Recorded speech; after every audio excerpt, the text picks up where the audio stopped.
Nos céus hostis do Iraque, a guerra aérea será transformada na fúria da Operação Tempestade no Deserto.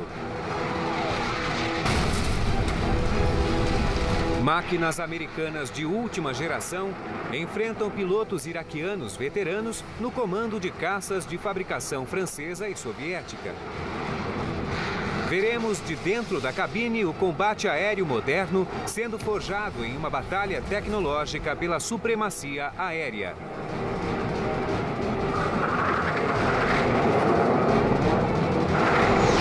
Experimente a batalha.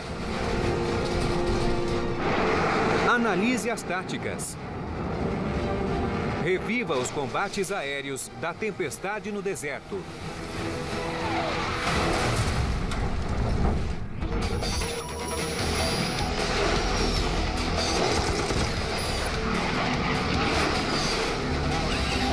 Combates aéreos. Tempestade no Deserto. 17 de janeiro de 1991. Nas primeiras horas da manhã, um EF-111A Raven penetra o espaço aéreo sobre o oeste do Iraque. A Operação Tempestade no Deserto começou. A guerra aérea está prestes a esquentar. O capitão Jim Denton conduz a aeronave na escuridão, apenas 300 metros acima do deserto. O EF-111 é o Cadillac dos aviões de baixas altitudes. Foi projetado para ser muito estável em voos rasantes em alta velocidade. Ao lado de Jim, no assento direito, está o capitão Brent Brandon. Enquanto Jim pilota a aeronave, o trabalho de Brent é cegar os radares iraquianos com o poderoso bloqueador instalado no jato. Nós atravessávamos a defesa inimiga e, basicamente, bloqueávamos os radares para que o pessoal que carregava as bombas viesse depois de nós pudesse penetrar e fazer o lançamento. Jim e Brent estão na dianteira do grupo, seguidos por uma força maior de ataque. Os alvos são bases de lançamento de mísseis Scud localizadas entre dois campos aéreos iraquianos. Se tiverem sucesso, Jim e Brent abrirão um corredor eletrônico pelo qual os F-15A Strike Eagles passarão para lançar bombas guiadas a laser contra os alvos. Caças F-15C voarão acima deles a 9.000 metros, oferecendo proteção caso os americanos sejam surpreendidos pelo inimigo. Lá estávamos nós, acompanhados de 22 caças prontos para enfrentar os inimigos e mandar ver. Na cabine do Raven, o oficial de guerra eletrônica Brent Brandon começa a trabalhar. Recebemos 10 bloqueadores de alta potência, compostos de luzes brilhantes. E quando o radar tentava detectar nossos aviões, nós os cegávamos com esse equipamento no compartimento de bombas. O bloqueador ALQ-99 detecta instantaneamente a frequência do radar. Brent libera vários megawatts de energia irradiada.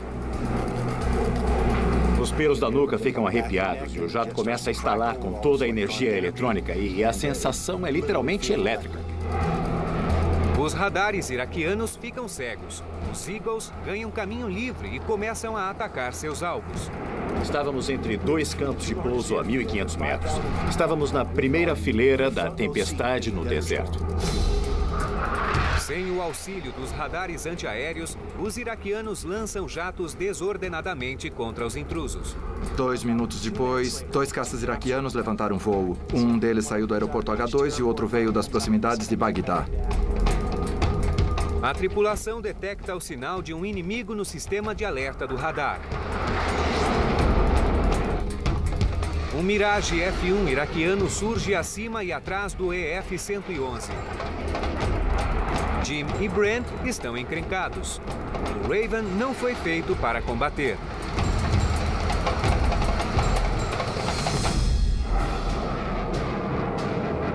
O EF-111A é uma variante do caça-bombardeiro EF-111 Aardvark.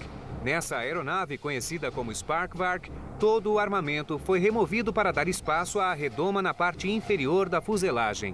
Nela ficam as antenas transmissoras e a torre no estabilizador vertical que abriga as antenas receptoras.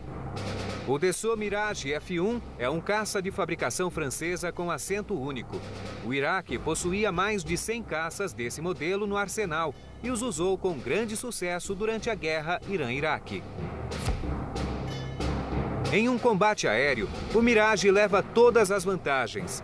Tem uma razão de subida superior, maior agilidade e está armado com canhões 30 mm e mísseis ar-ar.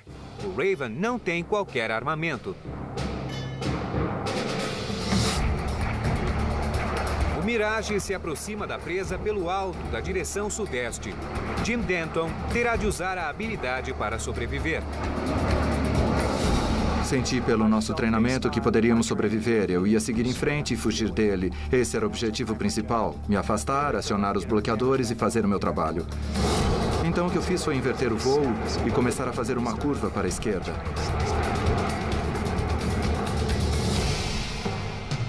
É um movimento defensivo simples que posicionará os motores do jato americano fora da linha de tiro dos mísseis guiados a calor do Mirage. Mas o jato iraquiano já acionou o sistema de localização do míssil. O som ameaçador dos pulsos do radar soam no capacete de Jim. Ao olhar por cima do ombro direito, Brent vê o brilho do míssil. É como estar numa noite escura e ver alguém acendendo um cigarro. E em seguida o cigarro vem na sua direção. E eu vi míssil lançado do lado direito. E falei, o quê? Ele repetiu, míssil lançado à direita, vire para a direita. Nessa altura eu estava totalmente cego, a 120 metros, com um míssil vindo na minha direção. Jim manobra a aeronave para a direita, puxando com toda a força. Ao fazer uma curva fechada, Jim está tentando enganar o circuito eletrônico do míssil. É uma manobra muito perigosa. Você gira, faz uma curva muito fechada em baixa altitude. Jim e Brent se expõem a uma força de 5 Gs, o máximo que a aeronave é capaz de suportar. Podemos ter uma curva suave ou uma forte. E essa foi forte. Brent lança chamarizes, tiras de alumínio com o objetivo de confundir os mísseis. A tática funciona.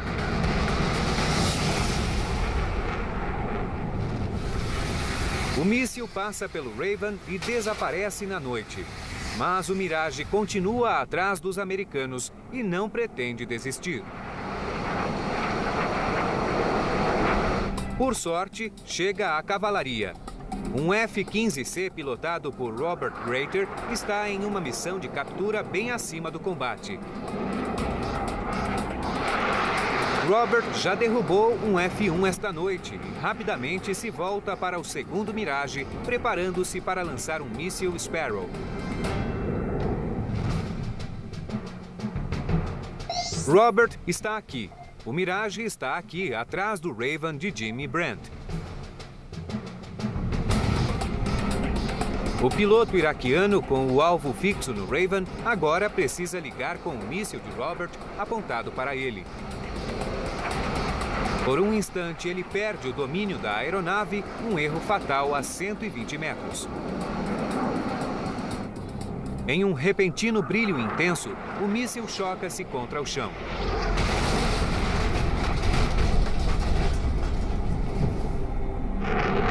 Vimos a bola de fogo diante de nós. Ele caiu e bateu no solo à nossa frente, um pouco para a direita. Robert Greater, o piloto do F-15, recebe o crédito da vitória, mas Jim e Brent recebem uma condecoração pelo papel que desempenharam no combate. O Mirage F-1 era muito superior ao F-111 desarmado, mas quando resolveram lutar no nosso ambiente, aí eles pagaram o preço. A missão na manhã do dia 17 foi um sucesso total. As 671 patrulhas de combate realizadas naquele dia foram o primeiro teste de uma nova estratégia na guerra aérea.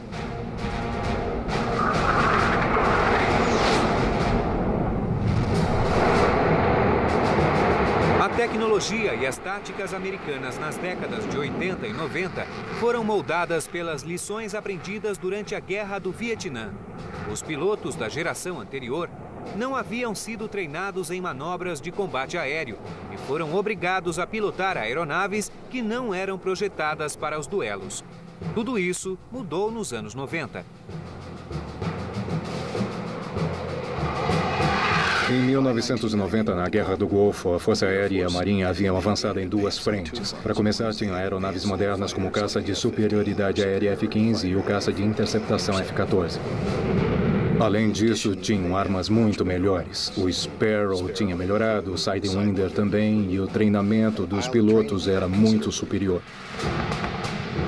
Quando Saddam Hussein invadiu o Kuwait em 2 de agosto de 1990 e a guerra teve início, o poderio aéreo americano enfrentou sua maior ameaça em décadas.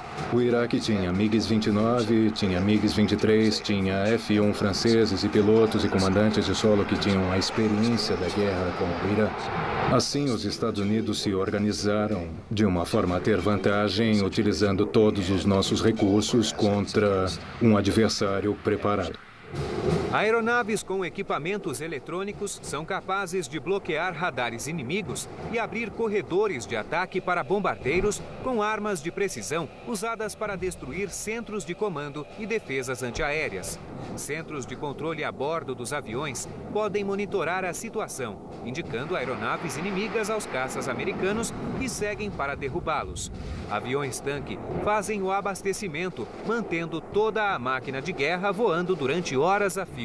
Essa força combinada foi criação do estrategista e piloto da Força Aérea, Coronel John Boyd, que demonstrou como a energia aliada deveria ser usada para derrotar o inimigo e sobreviver. A técnica foi batizada de OODA Loop. OODA Loop significa observação, orientação, decisão e ação. Significa que você se antecipa ao que o seu adversário vai fazer, sabendo mais, destruindo a capacidade dele pensar, mesmo nível que você. O que isso significa para a guerra? Significa que você pode sair na primeira noite da Guerra do Golfo e pode destruir bombardeando ou bloqueando os radares iraquianos. Pode de fato destruir os centros de comando deles. Depois de assustar os comandantes que restarem ao bombardear o centro, causando muita confusão. É isso que o OODA Loop faz. Você assusta o inimigo, destrói os radares e acaba com a capacidade de reação dele. O uso do poderio aéreo aliado em 17 de janeiro foi exatamente como o planejado.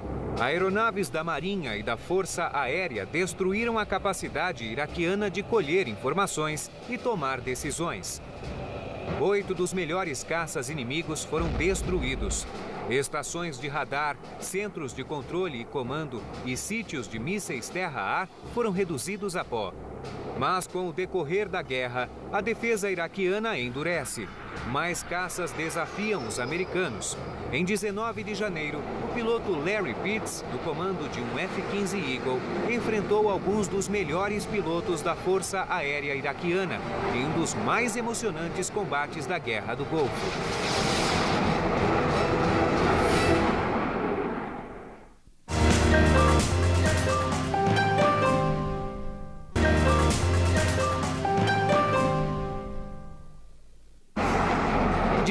De janeiro de 1991. 4 F-15C Eagles voam sobre as nuvens que cobrem as areias do deserto no oeste do Iraque. Os capitães Rick Tolini e Larry Pitts são os números 1 e 2 na esquadrilha que faz a escolta de um grande grupo de ataque da coalizão. No momento em que estávamos terminando de reabastecer os aviões, recebemos o aviso de que os inimigos estavam a uns 100 quilômetros ao norte de nós. Os 4 Eagles seguem para enfrentar a ameaça. Em poucos segundos, eles são detectados no radar. Vi 2 grupos de aviões, um diretamente à nossa frente, formado por MiG-25. Estavam a 3.000 metros na direção sul. Outro grupo, 30 graus à nossa direita, era composto de MiG-29 e também vinham na nossa direção. Estavam indo na direção sul-sudeste. Os MiG-29 estão mais próximos e representam um risco maior. Larry vai atrás deles, mas os inimigos o surpreendem. Eles deram a volta e começaram a ir na direção de Bagdá. Eles tinham desistido e não eram mais uma ameaça naquela altura. Assim, meu radar se voltou ao grupo de MiG-25 que estavam à nossa frente. O MiG-25 Foxbat é um interceptador grande e de alta velocidade, capaz de atingir Mach 2,83. Ele foi projetado para alcançar a mais veloz aeronave americana e derrubá-la com mísseis guiados a radar ou infravermelho. O F-15C Eagle é o principal caça de superioridade aérea no arsenal da Força Aérea Americana. Um misto de extrema manobrabilidade e aceleração, autonomia, armas e eletrônicos. O MiG leva vantagem na velocidade, mas as armas, o radar e a agilidade do Eagle são muito superiores à dos Foxbat. A 40 quilômetros, os americanos usam o radar para fixar a posição dos MiGs-25. Mas esses pilotos iraquianos são habilidosos e agressivos.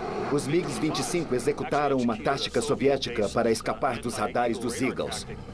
Os pilotos dos MiGs lançam chamarizes para ocultar a manobra e reduzem a altitude para serem confundidos com os reflexos no solo. Eles viraram para oeste e começaram a voar muito baixo. Acabaram escapando do radar e nós os perdemos de vista por instantes.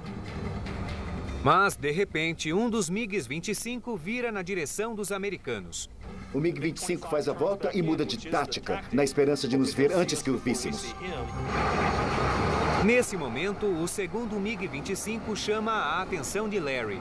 Larry está aqui, na extrema direita das aeronaves americanas. O MiG está aqui, passando a uma velocidade supersônica rente ao chão do deserto. Larry trava o inimigo no radar e espera a autorização do líder da esquadrilha, Rick Tolini, antes de atacar. Ele podia dizer vai, espera ou negativo. O que eu disse foi vai, o que significa que ele ia me dar apoio e eu poderia agir como líder da esquadrilha sem me preocupar com ele. Eu inverti o voo e fiz uma curva em S a 3.000 metros. A manobra de Larry o colocará na mesma altitude e atrás do inimigo, a posição perfeita para lançar um míssil. Mas é um momento arriscado. A força envolvida chega a 12 Gs. Isso leva homem e máquina aos limites da sobrevivência.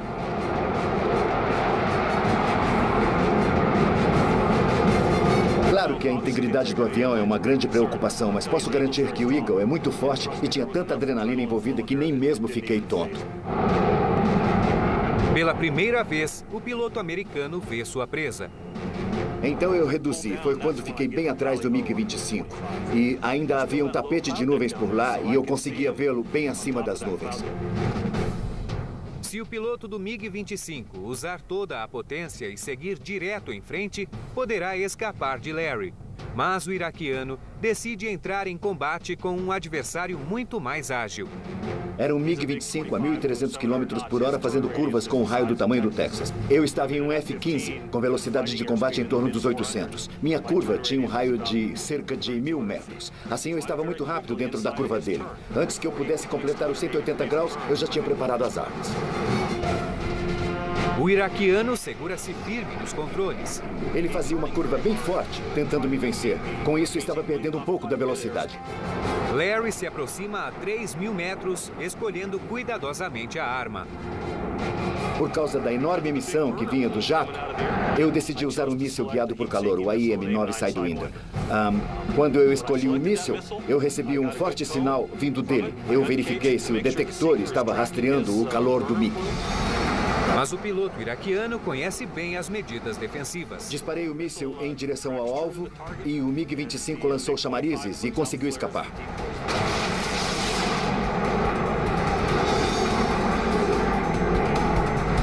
Eu tinha outra opção, escolhi um AIM-7, ele é guiado por radar. Eu o via no monitor como um grande círculo. Ficava piscando dispare, dispare, dispare, o que significava que estava no alvo. Então eu lancei o míssil. O míssil vai para o alvo, mas não explode. Então Larry recorre a um segundo míssil de calor. O iraquiano despista o míssil com novos chamarizes. O capitão Larry Pitts encontrou um adversário à altura. O sujeito resistia bem. Então eu disse para mim mesmo, se esses mísseis não funcionarem, eu vou ter que atirar contra ele. O que não é fácil, já que ele está a 90 metros de altitude, voando a 900 por hora em linha reta. Larry lança o último AIM-7. Este tem de funcionar. Então eu disparei o míssil a 1.800 metros de distância e ele foi direto para a cauda e explodiu a parte traseira do avião.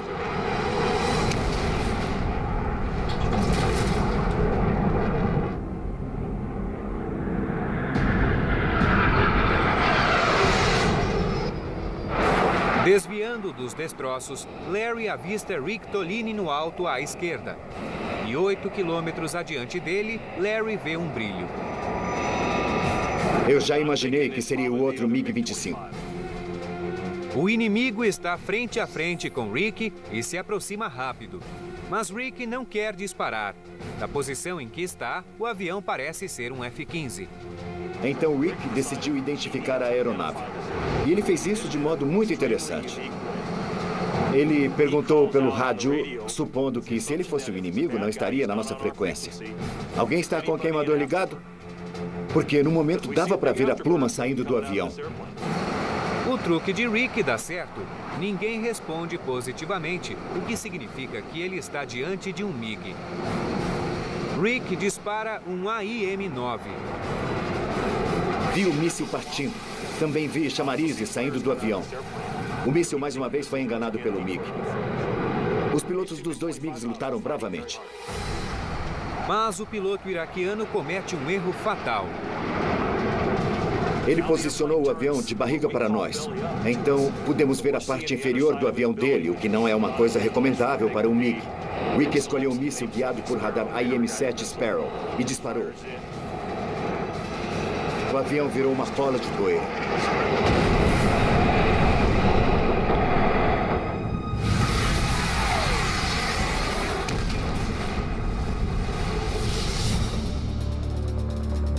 O Iraque perdeu 2 MiGs, mas a coalizão mexeu em um vespeiro. A menos de 160 quilômetros dali, outros 2 pilotos de F-15 estão prestes a enfrentar os caças mais avançados do arsenal iraquiano.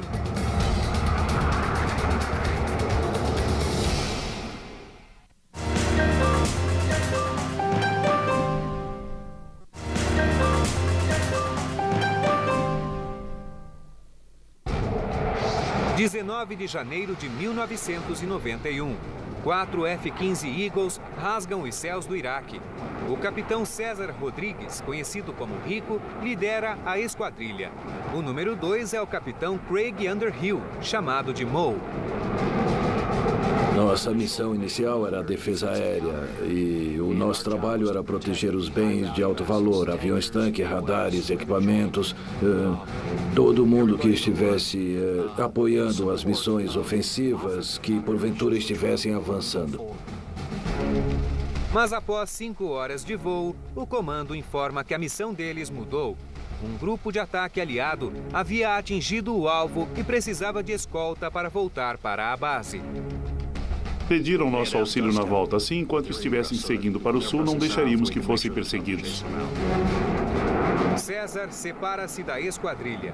Ele e Craig vão dar cobertura aos bombardeiros, deixando os números 3 e 4 protegendo os bens de alto valor. A caminho do alvo, os Eagles detectam atividade em seus radares. 2 aviões a nordeste, a 100 quilômetros de distância. Com a ajuda de radares e de outros recursos disponíveis, e através de um trabalho coletivo, pudemos determinar que eram MiG-29. O MiG-29 Fulcrum, de fabricação soviética, é um caça de superioridade aérea com capacidade Mach 2. É o caça mais moderno no arsenal iraquiano. O Eagle tem melhores plataformas de radar e armamentos, o que lhe dá vantagem na detecção a longa distância e destruição de alvos inimigos. Mas a melhor relação entre empuxo e peso do MiG lhe dá maior manobrabilidade e razão de subida. Pilotos de Eagle eram orientados a não entrar em combate direto com os Fulcrums, se pudessem evitar, sobretudo porque os pilotos iraquianos de MiGs-29 tinham experiência em combate. Eles pegaram os melhores pilotos de F-1 e os colocaram nos MiGs-29 que haviam recebido da Rússia. Por isso, sabíamos que eles sabiam combater. Nós nunca tínhamos combatido, era uma coisa nova para nós. César e Craig localizam os MiG-29 a 65 quilômetros. Os iraquianos mudam o rumo e seguem para leste, tentando atrair os F-15 para perto de bases de lançamento de mísseis terra-ar próximas a Bagdá. Mas logo surge a informação de um novo contato. Outros aviões se aproximam. Os possíveis inimigos estão à esquerda dos americanos, a cerca de 20 quilômetros e em alta velocidade. Eu senti naquele momento que aquele grupo era o que representava o maior perigo às nossas aeronaves. Os americanos viram a oeste para afastar-se do perigo. A curva põe César 2.500 metros à frente de Craig e cerca de 300 metros abaixo dele. Craig consegue travar um dos aviões desconhecidos no radar e tenta identificá-lo antes do encontro. Tem muita coisa que fazemos com esta mão, verificando os equipamentos para ter certeza de que não vamos atirar num amigo. Estávamos tentando fazer a primeira coisa, que era identificar os amigos para evitar problemas. E também era muito importante identificarmos os inimigos. Com os dois aviões se aproximando em velocidades supersônicas, restam apenas poucos segundos até o encontro. Quando estão a 13 quilômetros de distância, vem a confirmação de que são inimigos. Assim que ouvi a palavra inimigo, apertei o botão e lancei um AIM-7. Foi como um trem partindo, saiu debaixo do meu avião e foi na direção da aeronave que se aproximava. Ao mesmo tempo, um dos inimigos parte atrás de César Rodrigues, colocando-o na defensiva. Minha primeira ação defensiva foi pegar meu avião e colocá-lo abaixo do plano de movimentação dele. Então eu queria ficar abaixo de 2.400 metros, para que o radar dele, que estava me captando, também captasse o que estivesse no solo. César manobra o Eagle para a esquerda e mergulha, lançando chamarizes.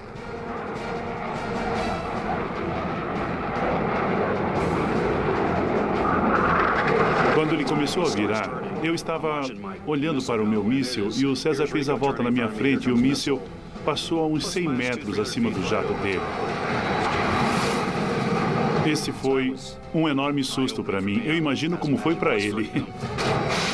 E eu ouvi me chamar. Eu virei para a esquerda na minha cabine e cheguei a ver o motor do míssil dele.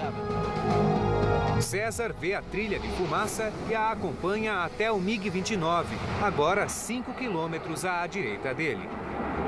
Eu estava realmente à mercê do que aquele míssil iria fazer. E com certeza, assim que eu vi a silhueta, não se passaram 2 ou 3 segundos e bum!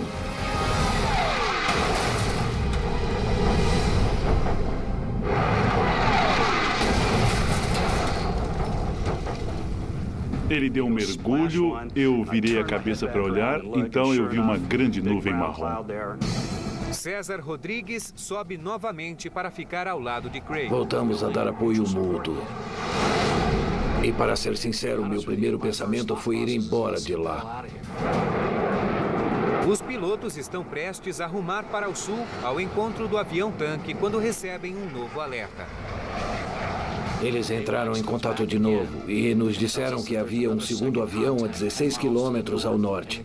E mais uma vez, vi que eu não podia fazer a volta e nos colocarmos na zona de alcance das armas dele, bem atrás.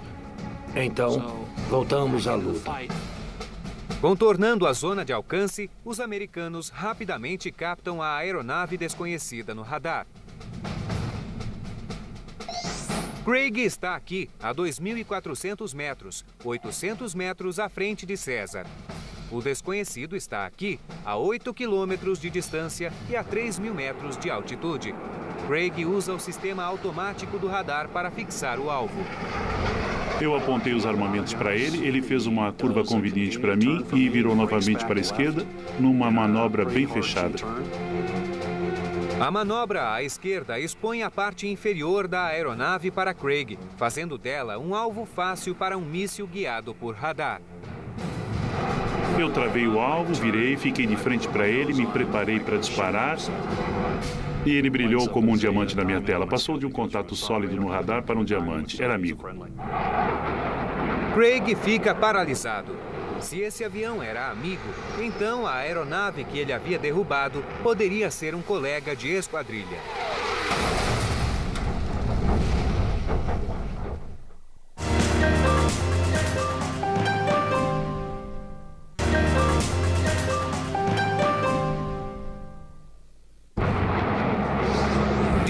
De janeiro de 1991. Depois de derrubar o que ele acreditava ser um inimigo, o capitão Craig Underhill está diante da possibilidade de ter atacado um colega. Olha só, é uma sensação terrível. O fogo amigo é uma coisa que os pilotos costumam levar muito a sério. Craig e o líder da esquadrilha, César Rodrigues, agora se aproximam de um segundo avião não identificado. Sem ter a certeza de que é inimigo, ele não pode disparar. Eu mudei de IM-7 para IM-9. Voltei para as armas. E quando estava a 1.200 metros daquele sujeito, ele girou e fez uma volta de 135 graus de volta para mim. O avião misterioso vira na direção de Craig. Apesar da manobra agressiva, Craig evita disparar. Ele e César são levados a um encontro tradicional com a aeronave não identificada. Craig sobe, posicionando-se 2.700 metros acima de César, que tenta fazer uma identificação visual. Craig mantém a aeronave no radar, preparado para disparar um míssil, caso César confirme se tratar de um inimigo. Eu acionei a caixa de detecção de alvos que era gerada pelo radar para ver se eu conseguia identificar o sujeito ainda fora de alcance visual.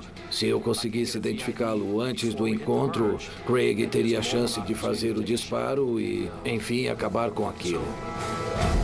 O F-15 de Craig continua identificando a aeronave como amistosa. 2.700 metros abaixo dele, César se aproxima do avião misterioso com os olhos fora da cabine. Eu estava pronto para o encontro. Eu ia chegar o mais próximo possível para poder identificá-lo.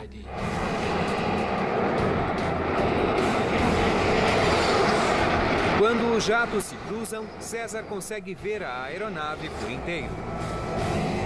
Vi as cores iraquianas na cauda, a bandeira e também o perfil do MiG-29. Avisei que era um MiG e iniciei uma curva à esquerda e ele virou à esquerda também. Os dois pilotos tentam assumir a posição interna e manobram na descendente. O piloto do MiG-29 leva uma pequena vantagem nesse tipo de luta. Mas com o solo cada vez mais próximo, talvez não haja tempo o bastante para se aproveitar desse ponto forte.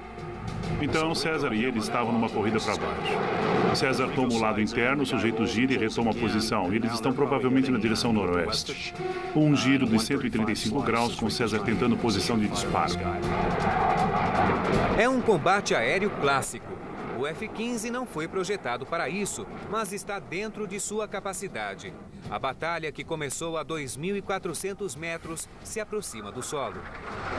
À medida que a coisa foi descendo, 2.400, 2.100, 1.800, 1.500 e continuamos indo para baixo, o chão do deserto começou a se tornar um fato. Próximo demais para usar um IM-7, César tenta se posicionar para usar um míssil guiado por calor. O piloto iraquiano está próximo demais do solo. Ele sabe que precisa sair para algum lado. De repente, ele gira e mergulha fazendo um S, desafiando o americano a segui-lo. César não cai no truque. Com habilidade, ele coordena os movimentos da aeronave, posicionando o F-15 de modo a surpreender o iraquiano quando ele subisse. Antes que ele conseguisse se recuperar, ele chocou-se contra o solo do deserto, formando uma bola de fogo que girou, girou e girou, o que pareceu uma eternidade para mim.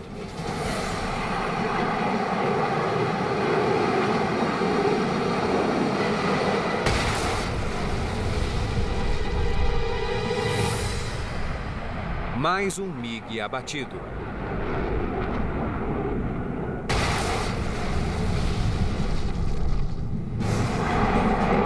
Nós enfrentamos 2 cenários nada tradicionais, já que o F-15 foi feito para enfrentamentos de longa distância, fora de alcance visual. Apesar de tudo, as vitórias demonstram que em qualquer situação, o F-15 é uma aeronave de combate excepcional. Ao longo de toda a guerra, o F-15 Eagle manteve o domínio dos céus do Iraque. Sob sua proteção, aviões de ataque continuaram bombardeando centros de comando e controle, instalações de radar e bases de mísseis antiaéreos. Os pilotos de F-15 obtiveram 13 vitórias em combates aéreos nos primeiros 2 dias de guerra. Quase todas elas se devem à capacidade da aeronave de combater além do alcance visual, resultado de um século de inovações tecnológicas na guerra aérea. Em função dos avanços na guerra eletrônica, nos sistemas e na vigilância, a Guerra do Golfo foi a primeira vez em que vimos 2/3 das vitórias aéreas por parte dos Estados Unidos e das forças aliadas acontecerem fora do alcance visual com mísseis AIM-7. Nos primeiros dias dos combates aéreos, os duelos aconteciam de perto com metralhadoras. Com o surgimento dos mísseis, o combate tornou-se uma experiência mais remota, com as distâncias passando de metros a quilômetros. Introduzidos durante a Guerra do Vietnã, equipamentos de identificação de amigos ou inimigos tornaram-se ferramentas obrigatórias nos combates aéreos modernos, uma vez que os enfrentamentos estavam fora do alcance da visão humana. Tanto os americanos como os vietnamitas tinham sistemas compostos de transponders que diziam "Olá, sou amigo" ou "Não sou amigo", e isso ajudava a descobrir quem era vermelho ou azul.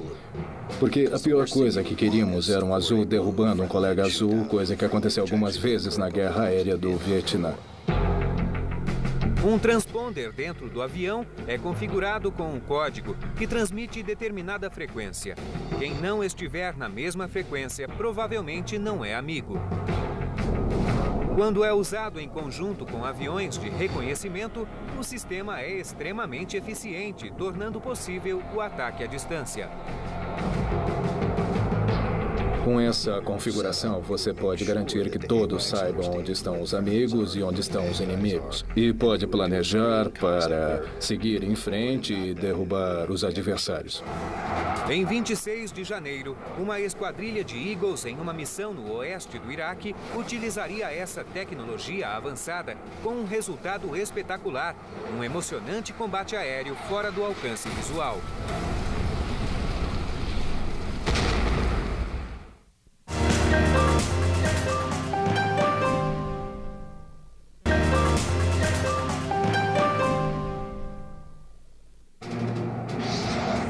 Em 26 de janeiro de 1991, uma esquadrilha de Eagles sobrevoa o oeste do Iraque. O líder é o capitão Rory Drager, acompanhado do ala, o capitão Tony Schiavi. O terceiro homem é o capitão César Rodrigues, com seu ala, capitão Bruce Teal. A oeste de Bagdá, no extremo norte de sua patrulha, um avião de reconhecimento capta atividades sobre o H-2, um movimentado campo de pouso iraquiano. A primeira chamada nos avisou que 4 aeronaves tinham decolado do H-2 e seguiam para nordeste. Os americanos apontam os radares para oeste na direção do campo de pouso. Cada um de nós faz uma curva a 90 graus e então a nossa formação de 4 aeronaves passou a seguir na direção oeste-noroeste. Eles formam uma parede de Eagles voando ao longo de uma linha de 16 quilômetros. Isso permite aos americanos concentrar o poder de fogo ao mesmo tempo em que ampliam a cobertura dos radares. Cada um tem uma responsabilidade. Uns olham para baixo no radar, outros para o alto, para termos certeza de que estamos cobrindo tudo que esteja voando entre o solo e uma altitude de 5.000 metros. Logo surgem 4 contatos a longa distância no radar. Não há aeronaves amigas na região. Esses aviões são provavelmente inimigos. Os americanos usam todo o poderio militar. O ruído ensurdecedor de 8 motores a jato ecoa sobre as nuvens.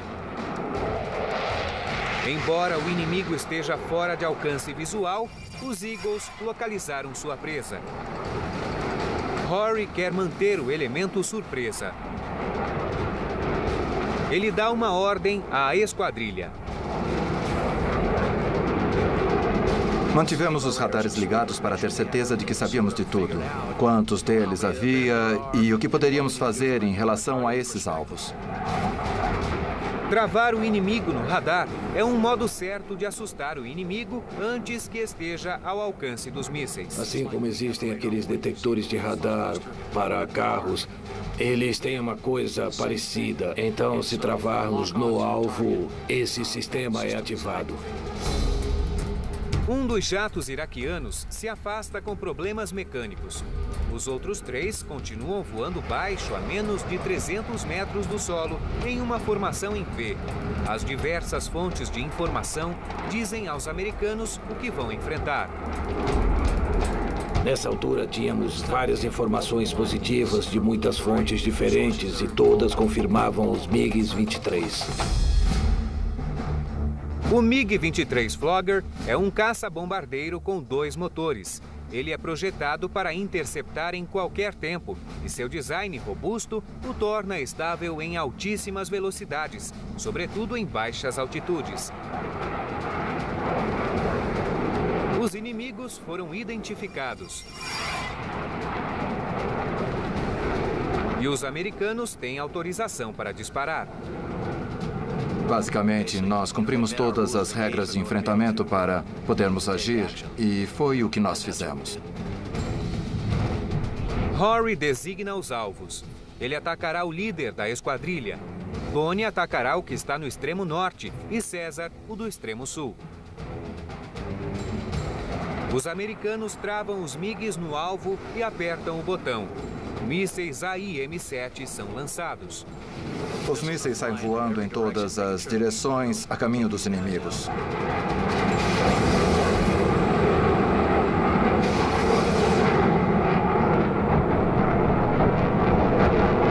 Três grandes explosões iluminam os céus.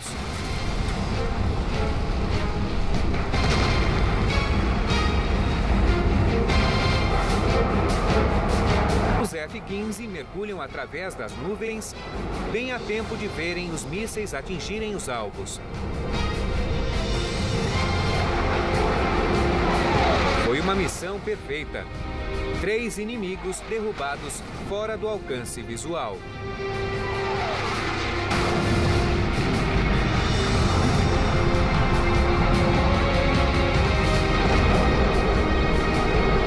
Esse combate em especial foi muito bem executado, porque além de derrubarmos 3 inimigos durante a volta, todos estavam de olho no companheiro, fazendo o que era preciso, garantindo a conclusão da missão, a travessia segura da fronteira e a volta ao lar. Em pouco mais de um mês, o poderio aéreo aliado desestruturou a 5ª maior força aérea do mundo. No fim de fevereiro de 1991, a guerra aérea havia terminado, abrindo caminho para as forças terrestres retomarem o Kuwait e expulsarem as tropas iraquianas para além de suas fronteiras. A vitória foi declarada em apenas 3 dias. O triunfo da coalizão foi um grande incentivo para a adoção da estratégia aérea atual. Várias aeronaves com funções específicas, trabalhando em conjunto para obter a vitória. A guerra aérea em 1990 ou nos dias atuais é realmente um esforço coletivo. Vários armamentos desestruturaram o Iraque. Foi como uma sobrecarga de informações. Eles não puderam lidar com os ataques simultâneos. Os radares deles saíram do ar, os centros de comando e controle foram destruídos, bloqueios, artimanhas. Foi basicamente como ter uma crise nervosa. Durante a Operação Tempestade no deserto, a guerra aérea deu um grande salto para o futuro. Mas Larry Pitts fala em nome de cada homem que já pilotou uma aeronave em combate. A vitória aérea contra um avião inimigo foi o auge da minha carreira, uma coisa que eu jamais vou esquecer. Mas quer saber? Na minha mente, eu fiz o que qualquer outro piloto de caça faria se tivesse um avião inimigo diante dele. Confiei no meu treinamento. Entrei em combate. Protegi meu companheiro e ele me protegeu. E saí vivo da história.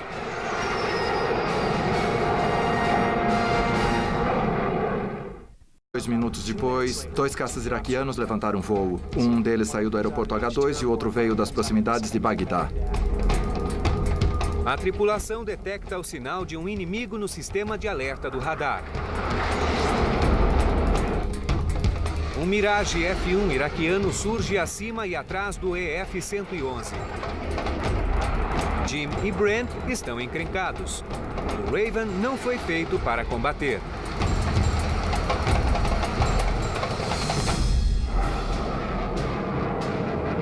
O EF-111A é uma variante do caça-bombardeiro EF-111 Aardvark. Nessa aeronave, conhecida como Sparkvark, todo o armamento foi removido para dar espaço à redoma na parte inferior da fuselagem. Nela ficam as antenas transmissoras e a torre no estabilizador vertical que abriga as antenas receptoras. O Dassault Mirage F-1 é um caça de fabricação francesa com assento único. O Iraque possuía mais de 100 caças desse modelo no arsenal e os usou com grande sucesso durante a guerra Irã-Iraque. Em um combate aéreo, o Mirage leva todas as vantagens. Tem uma razão de subida superior, maior agilidade e está armado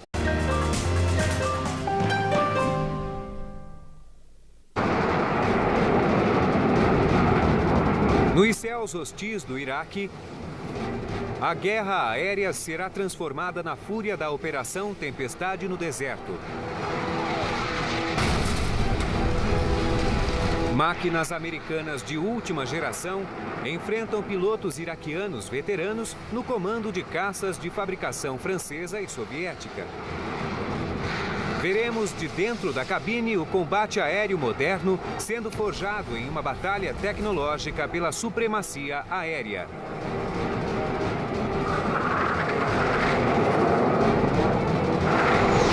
Experimente a batalha. Analise as táticas. Reviva os combates aéreos da Tempestade no Deserto.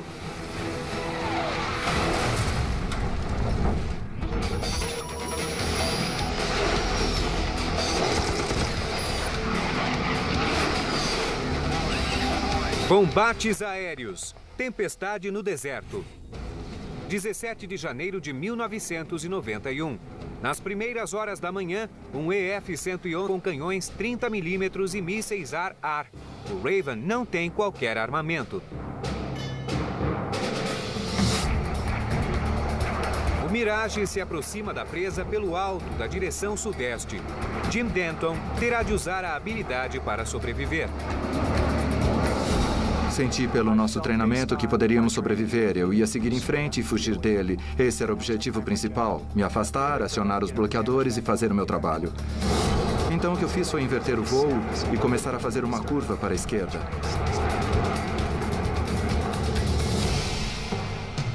É um movimento defensivo simples que posicionará os motores do jato americano fora da linha de tiro dos mísseis guiados a calor do Mirage.